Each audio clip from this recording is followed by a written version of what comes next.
Family law is often complex and multifaceted. Not surprisingly, it is an area where we continue to see professional negligence claims against solicitors in a number of key areas.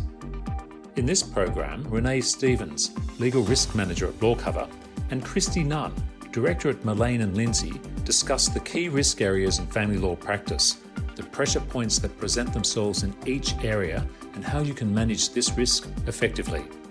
Hi Kristy, thanks for joining us today. We're talking today about risks in the area of family law, and particularly where lawyers can find themselves in trouble in the context of their family law practices.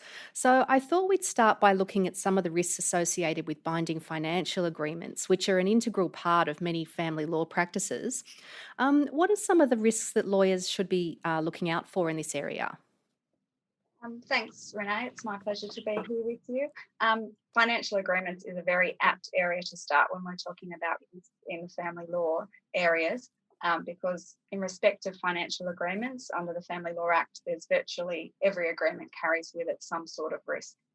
There's a range of circumstances in relation to preparation or advice in respect of financial agreements, which causes there to be such a diverse factors for lawyers to consider. Yes. And lawyers' role in that process is often open to challenge. And lawyers have to anticipate that the process will be under scrutiny. So financial agreements are, of course, agreements that are entered into under the Family Law Act. And if they comply with the provisions of the Act, they can be binding. And that means that parties can determine by way of their agreement how their property and spousal maintenance provisions are to be dealt with in the event of separation, with the effect of ousting the jurisdiction of the court to make different orders. Right. So in relation to financial agreements, the legislative provisions of most importance are in Section 90G of the Family Law Act, which sets out the requirements for the financial agreement to be binding, and Section 90K of the Family Law Act, which deals with the circumstances in which courts can set aside financial agreements. So practitioners who are preparing agreements or giving independent legal advice to parties to these agreements need to carefully consider the provisions of those sections of the legislation when acting in respect of a financial agreement. Yeah. Now, the many claims relating to financial agreements, those claims include claims where the legislative requirements haven't been complied with and there's some complaint that was as a result of some act or omission by the solicitor. And we also see claims in the area of advice, and in particular, an allegation of failure to adequately advise. Now, advice is an important issue because one of the legislative provisions in order for a financial agreement to be binding is that each party, before signing the agreement, receives independent legal advice from a legal practitioner about the effect of the agreement on their rights and about the advantages and disadvantages at the time that the advice was provided to the party of making that agreement. Right, yes. The independent legal advice is probably often an area that I can imagine would stumble people if they were trying to, say, cut costs or have the one lawyer acting for them for multiple areas of their matter. Well, that's right. And there's certainly some cases about what is independence, and there's decisions in which even a party who, whilst they technically see a second lawyer, if the other spouse party has arranged that appointment, paid for that appointment, attended with them at that appointment, the courts determine that that is not independent legal advice. Yes. And why it's a risk area is because often clients approach lawyers and they say, I just need to get independent legal advice about the agreement. Can you accept those instructions? And the lessons for lawyers and what that lawyers need to consider when considering whether they will accept those instructions are, this is not a one-off appointment where I review a document and provide advice about it. The circumstances of the parties, a lawyer has to take detailed instructions about all the relevant factors under the legislation prior to even accepting a retainer. Because if a lawyer does not do that and has a client sitting there who just wants to sign off on something, that's where there can be areas of concern and where claims can follow.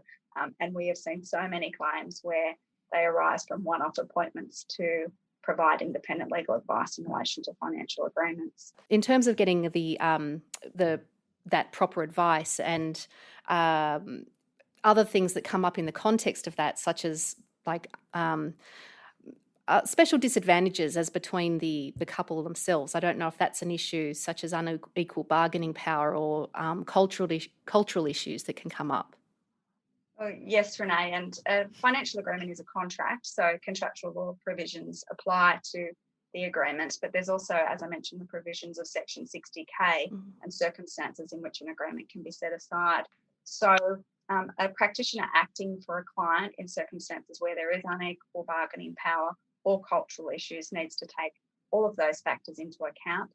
It's not uncommon that these agreements are in circumstances where one party has greater financial resources than the other, or is in some other stronger positions, such as by virtue of their English language skills or business savviness, any of those factors.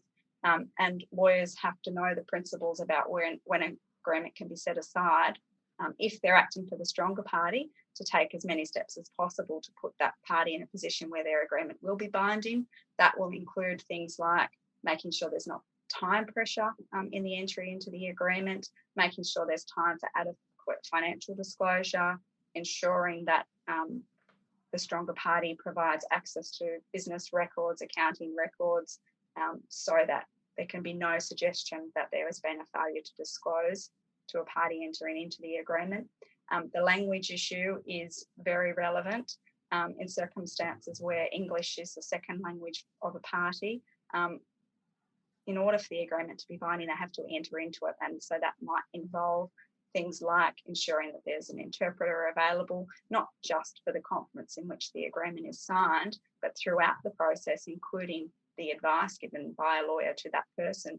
And that could even extend to a translated document, a letter of advice. That it all involves significant cost and time, but that would be the best protection for the client. So the lawyer should consider that and give advice to the client so that they have that option.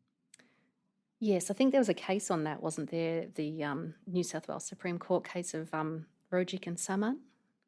Yeah, that case is about where solicitors in the area of, they might be bilingual themselves, and it's common that if a solicitor speaks two languages, the client will go to that solicitor for that reason. That makes sense.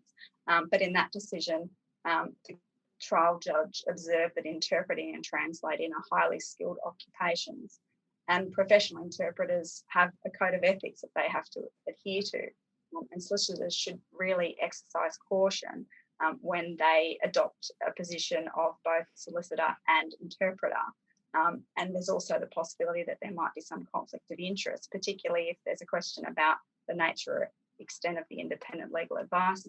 That solicitor may find themselves in a position where they have to give evidence about what happened. And so the best course would be to have an accredited interpreter and translator, and to attempt to avoid the situation where a solicitor is adopting both roles. Yes. Is there anything else in the context of the binding financial agreements that we should be aware of? Well, it's a case that they are always a risk area. Virtually every agreement is open to challenge. So practitioners accepting instructions need to be aware of those risks, advise their client, and it should be very cautious about ever saying that this is a binding financial agreement, because they're a financial agreement which are intended to be binding, but they are subject to many challenges, including the basis of under Section 90K and also contractual law principles. Yes, so I suppose then that it's very important that they keep clear notes and detailed letters of advice on all relevant matters, and to also keep... important to keep your records for longer than you ordinarily might in these areas, because the agreement could be entered into many, many years, and well exceeding the 7 years in which solicitors usually retain their records. So it's a prudent practice to not just keep a copy of the agreement, but also copies of the relevant file notes and advice for longer than would usually be required, because these claims can arise, sometimes 30 years after the agreement's been entered into. So yes, I guess virtually every agreement that is drafted is at risk of a challenge or a problem later on down the track. So practitioners should think carefully about accepting a retainer in this area if it's not their usual area of practice. Absolutely. Great. Well, another risk area that comes up in the context of binding financial agreements and also independently is spouse maintenance. So what can you tell us about that? Yeah, well, spouse maintenance provisions are often included in financial agreements, and they're provisions that usually fall towards the end of the agreement, and it's like tick the box. Yes, we've dealt with the property upon separation. Now we'll look at spouse maintenance. But it's important for practitioners to be aware and give their clients advice in respect of the impact of Section 90F and Section 90UI of the Family Law Act. Those are the sections which preserve a party's right to make a claim for spouse maintenance if the court is satisfied that when the agreement came into effect, that party's circumstances were such that, taking into account the terms and effect of the financial agreement, he or she was unable to support themselves without an income-tested pension, allowance or benefit. So spouse maintenance is something that often arises in circumstances where one party has an income stream and assets worth protecting, and the other party may not be very employable or might be at an age where they're caring for children, and there will be an issue on separation as to support. Right. If a party is not able to support themselves without a pension, there's an expectation that they will look after themselves from their own property and resources post-separation. But in those circumstances, a spouse maintenance release in a financial agreement is unlikely to be binding. There's some recent cases which deal with this issue and demonstrate the points. The first case is Millington, and that's a 2007 decision of the Family Court. And in that case, the trial judge set aside the part of the agreement which included the spouse maintenance release. In those circumstances, there was no dispute that the wife was in receipt of the New Start pension, but she owned a home which was in excess of $1.5 million. So essentially, she was asset rich and money poor. And in that case, the court considered Section 90F and explained that the purpose was that people can't give away their obligation to maintain the other party with the effect of increasing the burden on the social security system. So the spouse maintenance release provisions in the financial agreement were set aside. Right. The second decision in relation to this point is a 2019 decision of the Family Court in Fossey and Salvage. And in that case, the court had to decide, interpreting the legislation, what was when the agreement came into effect, and was that at the time the parties entered into their financial agreement, or was it at the time they separated?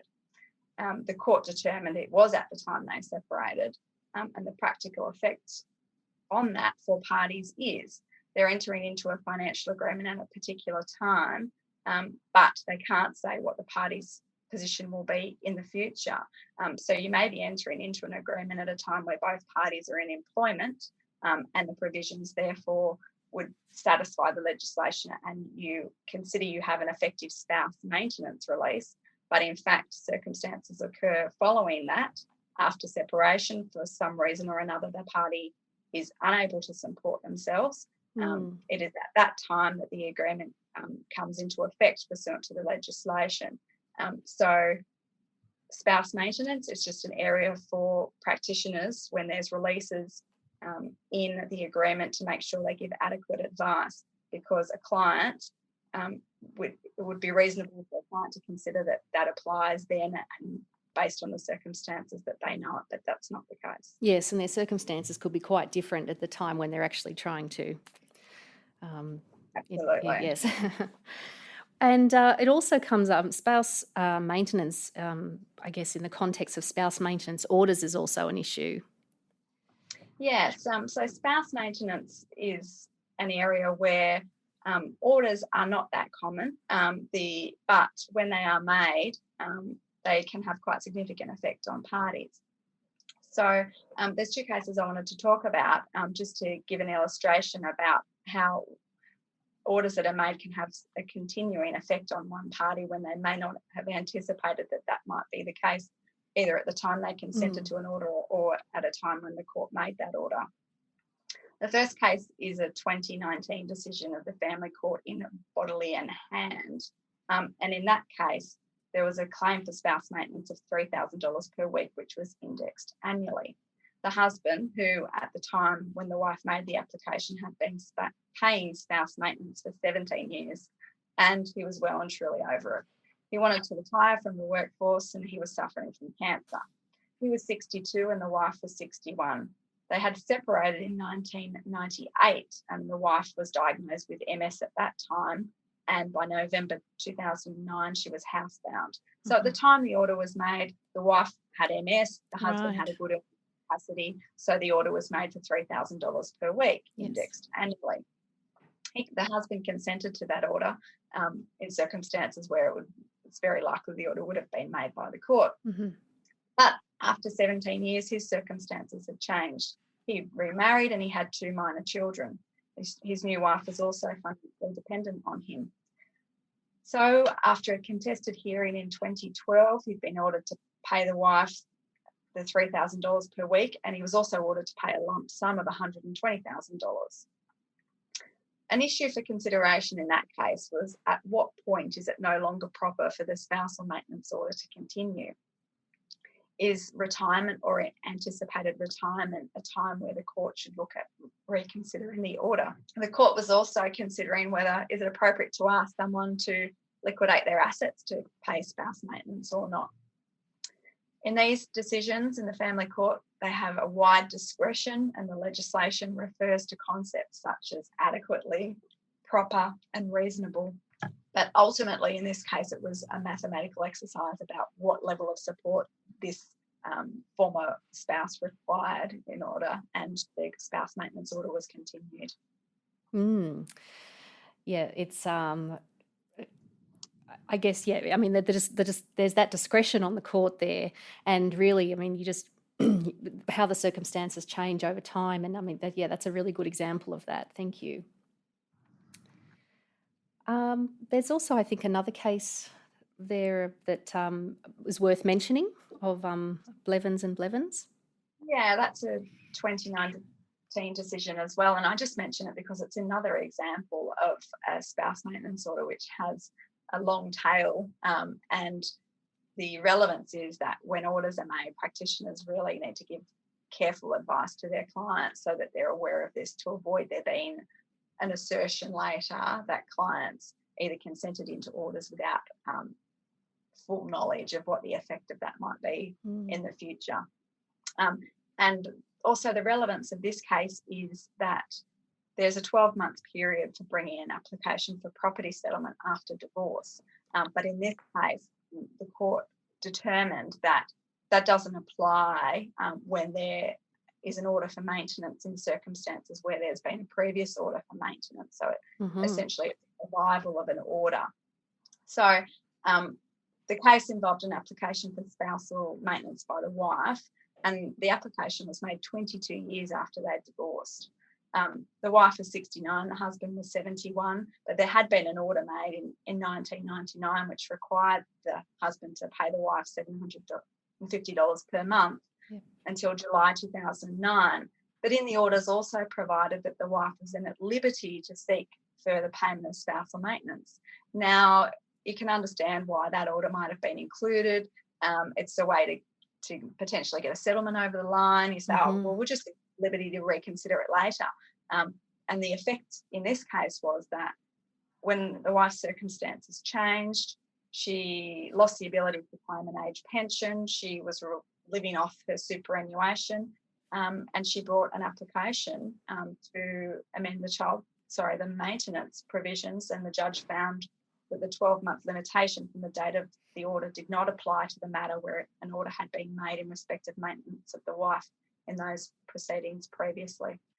So it's an important case to just demonstrate that issue about the spouse maintenance provisions and the significant effects that they can have on clients to ensure that adequate advice is given.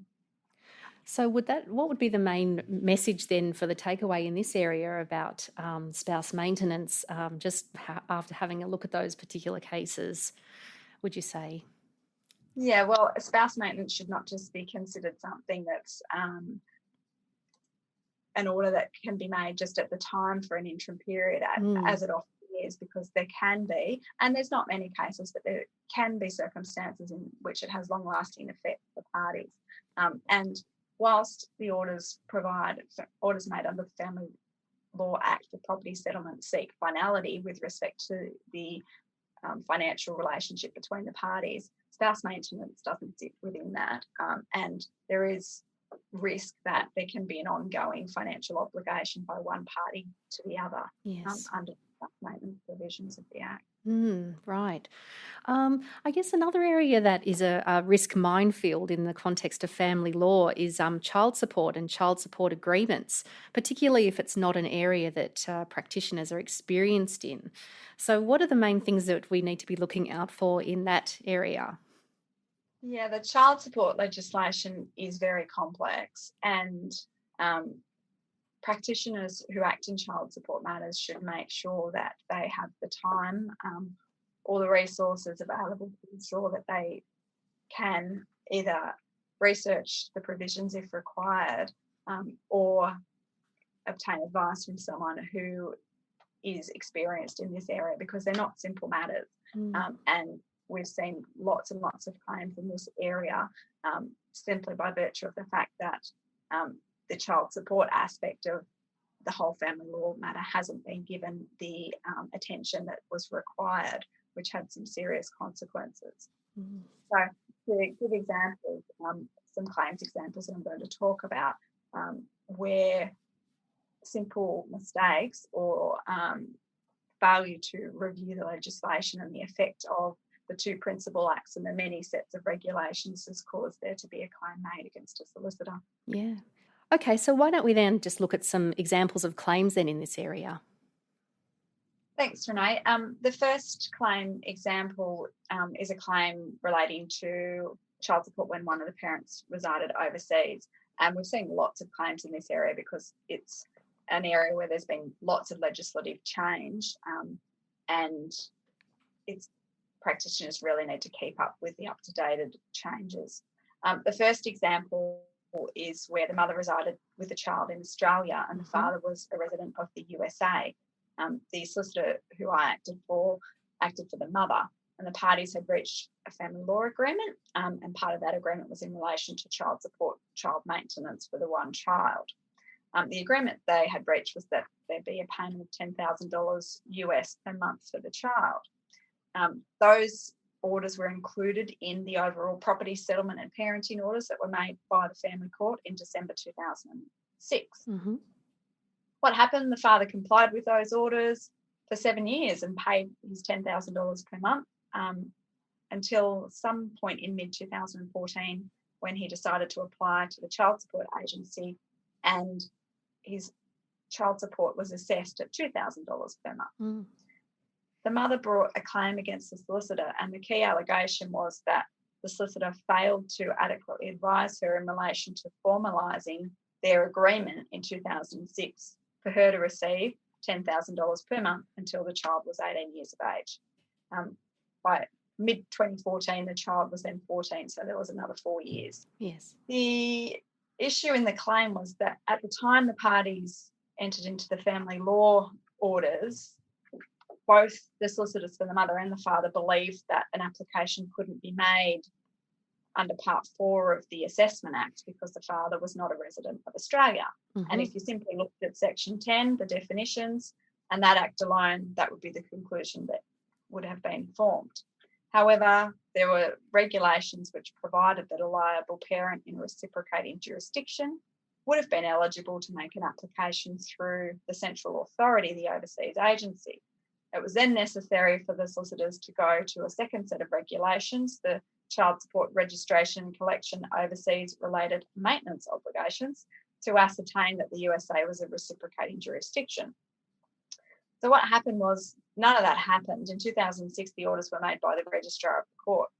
The registrar believed that they had jurisdiction and made the orders. What happened was, for a short period of time, the father didn't comply. The mother brought an enforcement application that went before the court. And at no stage did anyone say these orders were made without jurisdiction. So it really flew under the radar until 2015. So in the claim, it was determined that the court didn't have the jurisdiction at the time. So there were some issues in respect of breach. But there were some really interesting causation issues, because we needed to consider, well, what options were there available in December 2006 to have an enforceable agreement for the payment of $10,000 per month. They couldn't have entered into a binding child support agreement because Section 83 required both parents to be in Australia at the time. And if they couldn't have a court order, what was the other option? So the plaintiff's solicitors seem to be learning throughout the claim on the job as well, because they changed the case a number of times as to causation. But essentially the claim that was pursued was, well, the solicitor should have advised the mother to apply to the agency for an assessment. They would have assessed $2,000, and then the parties could have agreed to vary that by agreement, which could have been enforceable. Well, what we said in response to that argument was, well, that's fine, but no solicitor would have advised the client to do that because it was fraught with difficulty and posed serious risks, because if there's an assessment for $2,000, there's no guarantee that the father will say, okay, well, I am assessed at $2,000, but I agree to pay you $10,000, so that's part of the agreement. So that's easy to make these arguments in hindsight too. Absolutely. And in hindsight, even trying to work out what could have been done was very difficult. And it's just an example of how complex child support legislation is. Section 83 has now been amended. And you can enter into child support agreements where one party is overseas. And even in that case, there was an allegation that, well, as soon as the section was amended, you should have told me to enter into. But it's just a real example of how complex legislation is. Yeah, very technical. That's right. Yeah, what's the other example that you have for us? Yeah, it relates to some litigated proceedings about child support. And in that case, the mother sought an application for DNA testing and an order pursuant to Section 106 capital A subsection 5A of the Assessment Act that she was entitled to an administrative assessment. So the respondent, who was the alleged father, he retained some solicitors to act for him in respect of that application. He got served with the process and he went along and retained his lawyers to act. The facts were that had a brief liaison in January of 2000, and a child was born in September of that year. In November 2000, so just after the child's born, the mother applies to the agency for an administrative assessment. Her application is rejected because she has no proof of parentage, and such as no DNA test, and none of the presumptions of parentage applied because the parties weren't married, or any of the other presumptions did not apply. So between November 2000 and 2014, the mother does nothing. And in 2014, she commences her court application. And that application relevantly seeks a declaration in relation to parentage. So the client says to the solicitors, well, I'm definitely not the father. So, of course, I'll agree to a DNA test. Happy to do that. The proceedings are adjourned. The DNA test happens and the client's confirmed as the father. Following that test, it comes back. The solicitors appear by telephone before a federal magistrate for directions. The federal magistrate says, okay, DNA tests say the husband's the father, the respondent's the father. And so then the federal magistrate just proceeded to make the declaration that the mother sought. What happened, though, was the effect of that declaration was that the mother was entitled to child support from the date she made her initial application, and that was in November 2000. That then creates an entitlement for arrears for the 14-year period, and it was over $150,000. So a claim's brought against the solicitor, and the allegation is that they failed to advise him that he could have opposed the declaration being made because the mother required leave. And if they'd done that, she probably wouldn't have been granted leave. So it was a case of a very junior solicitor didn't check the legislation and the effect of what the making of that declaration by the court would have been, and certainly didn't give any advice to the father, the respondent, Yes. that if the court made that declaration, he could be liable for back pay for 14 years. Mm. Yeah, so reviewing the legislation and the regulations and is vital in giving advice to clients in this area. And I suppose one of the messages to take away from this is don't accept instructions to act in a child support matter unless you have the capacity and clearly the experience to carefully research what's involved. That's right. Child support should not be considered just a part of the whole family law retainer. It's something that requires detailed attention. Yeah, sure. Well, before we finish up, we might just talk then about superannuation splitting orders. So, what are the main risk messages that we'd like to get across in this particular area? So, in superannuation splitting orders, they are commonly made in orders of the court or in financial agreements under the Family Law Act. So, for practitioners, they need to ensure both in drafting and in advising clients in respect of the orders that they have the intended effect. Particular caution needs to be exercised in relation to defined benefit funds. Those funds aren't regulated by Part 7A of the superannuation industry regulations. And so practitioners, if there's an intention by the parties to split a defined benefit fund, they need to consider the proposed splitting order, ensure that it complies with the governing rules of such a fund within those specific trust deeds. So that involves the solicitor obtaining copies of the trust deeds and ensuring that the proposed split and the proposed orders will have the intended effect for the parties. Yeah. So is there an example of a claim that we can give in this area? We have seen some recent claims in superannuation splitting. One of the claims that I was recently involved with dealt with consent orders that had been made in the local court for a split of $210,000. And there was just an oversight by all parties, and the splitting order was not served on the trustee of the fund. The orders were made in 2006, and in 2014, the husband turned 60, and it became known that the orders hadn't been served yet. So in 2014, the orders were served. The wife then, who was the party who was to receive the benefit of the super split in 2006, made a claim against her own lawyer and the husband's lawyer, alleging breach of duty for failing to serve the orders in 2006. And the allegation of loss in that claim was the interest that the wife would have accrued over the 8-year period. When we looked at that claim, the Family Law Act or the superannuation regulations don't specify precisely whose obligation it is to serve the trustee of the fund. So we obtained some expert evidence. That evidence was to the effect that the husband's solicitor was not under any duty generally to the wife to effect service of the consent orders on the trustee of the fund. Yep. And Regulation 72 of the Family Law Act regulations imposes certain obligations on the recipient, so the non-member spouse, after the splitting order is made. So the expert evidence was to the effect that the wife's own solicitor should have advised her about her obligations, including serving the order on the trustee of the fund. That didn't assist, obviously, in the claim against the wife, but it did assist in the claim against the husband. So the risk management tips in the area of superannuation: firstly, consider using a checklist or some other prompt to ensure that the trustee is served with a copy of the orders, even if you're not acting for the party who's receiving the superannuation split.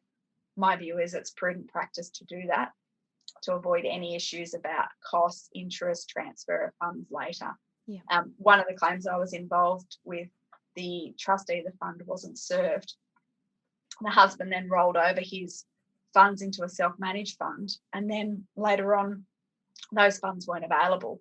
So if the trustee of the fund is served at the relevant time, it avoids any later arguments about whose responsibility it is or whose responsibility it can be for costs, interest, all of those factors.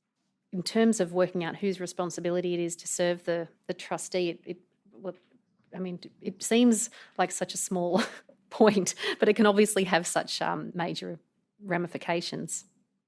Absolutely. And in the area of where the superannuation fund is a defined benefit or a self-managed fund, it's not just a simple matter of deciding what the balance is and having a superannuation split. Mm-hmm. Yep. There's a number of things a practitioner should do, but fundamentally that's obtaining copies of the trust deeds, making sure there's been procedural fairness to the trustee, ensuring clients know that just because it's a self-managed fund, it doesn't mean that they receive immediate cash benefits when those funds are split. Yes. The benefits are transferred into another superannuation fund. Right, yes. And I suppose too, you do need to advise your client in terms of getting advice too from their accountant or any other advisors that might be relevant, not just from the lawyers in terms of the splitting of the fund. It's prudent practice to provide a copy of the proposed splitting order to the accountant and say, this is what we propose, please let us have your comments, because accountants, particularly in self-managed superannuation funds, will have had significant involvement in that and can give really insightful comments. Yeah.